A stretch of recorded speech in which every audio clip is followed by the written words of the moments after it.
ஒரு 4 மாதம் முன்னாடி வரைக்கும் நான் மீடியாவுக்கு பேட்டி என்ன குடுக்குறேன்னா, கேளக்கியர் சித்தருக்கு ஒரு கோவில் கட்டணும் அப்படின்னு. ம். இன்னைக்கு என்ன சொல்றேன் அப்படின்னா, ம். கேளக்கியர் சித்தருக்கு நாங்க கோவில் கட்டிட்டோம் அப்படின்னு சொல்றேன். ஓகே. இ என் வாழ்க்கையில செஞ்ச எல்லாமே மிராக்கிள் தான். ம். என் பிரச்சனைய மாத்திட்டாரு. கோவிலையே 4 மாதங்கள்ல கட்டி முடிக்கிற அளவுக்கு அசுர வேகத்துல இங்க வேலைகள் நடக்குது. ம். எப்படிதான் இந்த கேளக்கியர வழிபாடு பண்றது? இந்த வீடியோவ ம். முதல் முறை பார்க்கிறவங்களுக்கு ம். ஒரே ஒரு மந்திரம் தான்.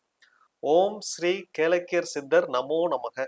இந்த மந்திரத்த 1008 முறை தினமும் பிரம்ம முகூர்த்தத்துல சொல்லணும். பிரம்ம முகூர்த்தம் அப்படின்னா 3 மணி முதல் 5 மணி வரை ம். விடியற்காலை.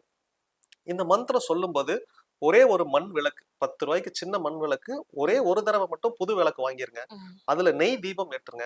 1 டம்ளர் தண்ணி வச்சுக்கோங்க. ம். முடிஞ்சா கிழக்கு திசை நோக்கி உட்கார்ந்து ம். நீங்க குளிச்சுட்டு சுத்தபத்தமா ஓம் ஸ்ரீ கேளக்கியர் சித்தர் நமோ நமக. ஓம் ஸ்ரீ கேளக்கியர் சித்தர் நமோ நமக. இந்த மந்திரத்த மட்டும் நீங்க உச்சாடனம் பண்ணணும். வாய் ம். விட்டு இந்த மந்திரம் சொல்லணும்.